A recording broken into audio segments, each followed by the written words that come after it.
Biden finally gave his first press conference this afternoon. No president has ever waited this long to answer questions in public. And as of just yesterday, we were not still entirely sure it would happen. A reporter at the White House saw Biden ambling around and asked him if he was ready for his first press conference. What press conference? Biden replied. Apparently, in the end, somebody told him. A staffer pointed Biden toward the tape mark on the floor and gave him a shove.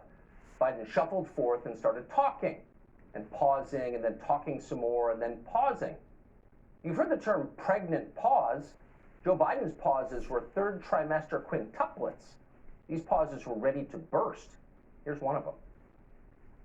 So the best way to get something done, if it holds near and dear to you that you like to be able to, anyway, we're ready to get a lot done. Got that, America? We're going to get a lot done. A lot. Of course, we'll get a lot more done and confuse far fewer people if we go ahead and read our policy positions from small pieces of paper that others have painstakingly prepared for us. That way we won't lose consciousness in mid-sentence or accidentally start a war. So when the topic of North Korea arose, Joe Biden knew exactly what to do. He found his piece of paper and he started reading the words that had been written on it. We're consulting with our allies and partners, and there will be responses if they choose to escalate. We will respond accordingly. But I'm also prepared for some form of diplomacy. It's got to be pretty intimidating to the North Koreans, who of course are watching it in real time. They've got nukes in Pyongyang now, and that means they probably have cable TV too. Don't underestimate these people. They're crafty.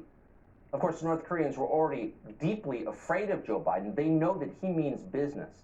They remember the time that Biden beat the crap out of the entire Kim family with a chain. He and Nelson Mandela back in '86. You've heard the story. They've lived it. It's part of their lore.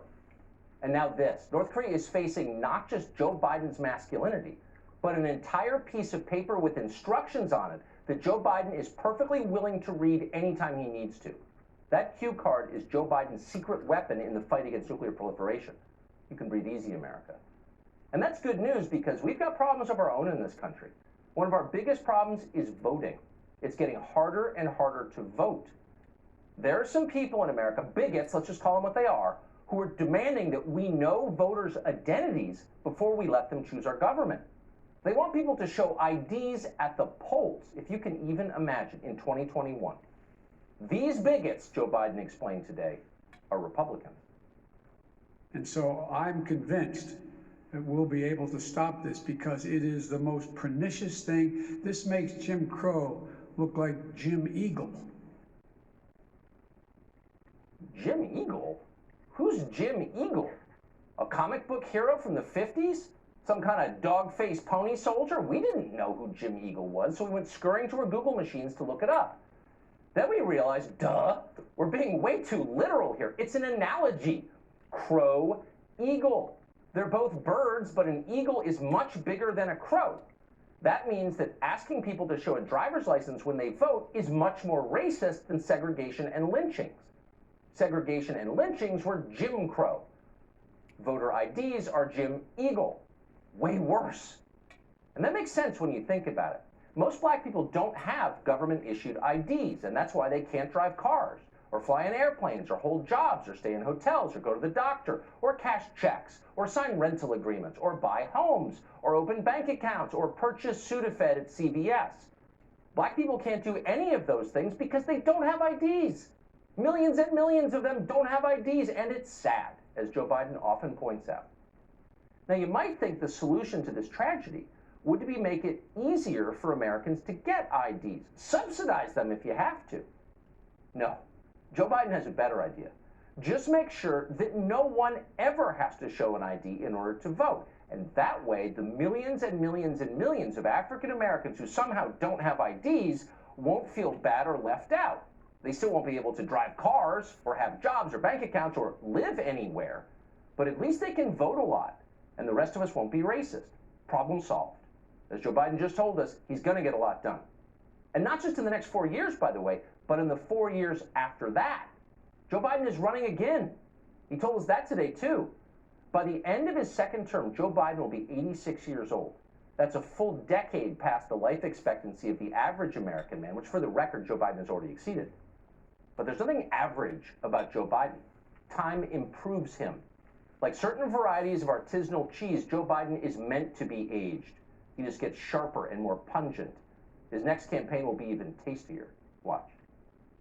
Have you decided whether you are going to run for re-election in 2024? You haven't set up a re-election campaign yet, as your predecessor had by this time.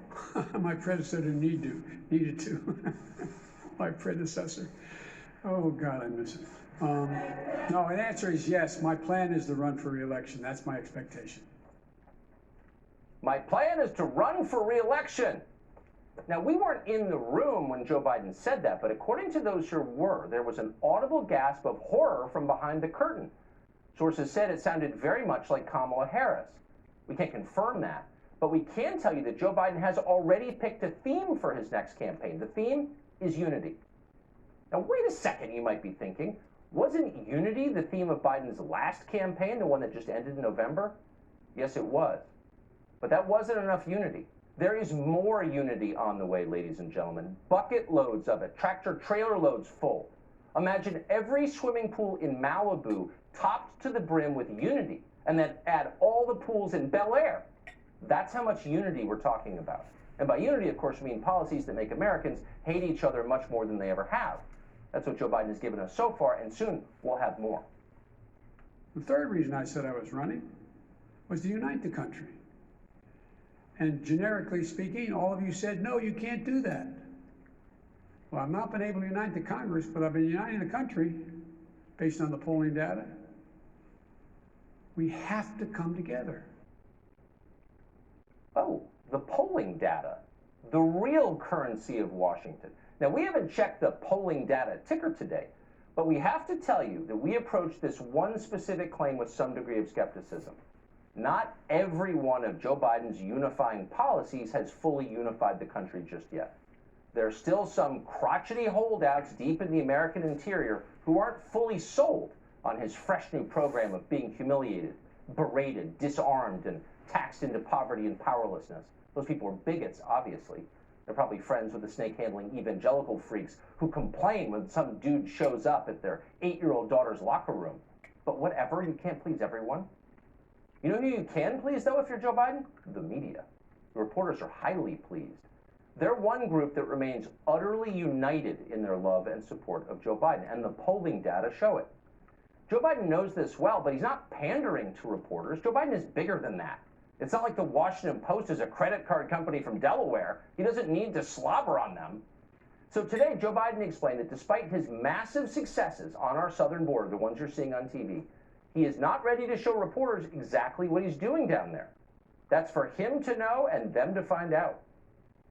We haven't seen the facilities in which children are packed together to really give the American people a chance to see that. Will you commit to transparency on this issue? I will commit to transparency, and as soon as I am in a position to be able to implement what we're doing right now.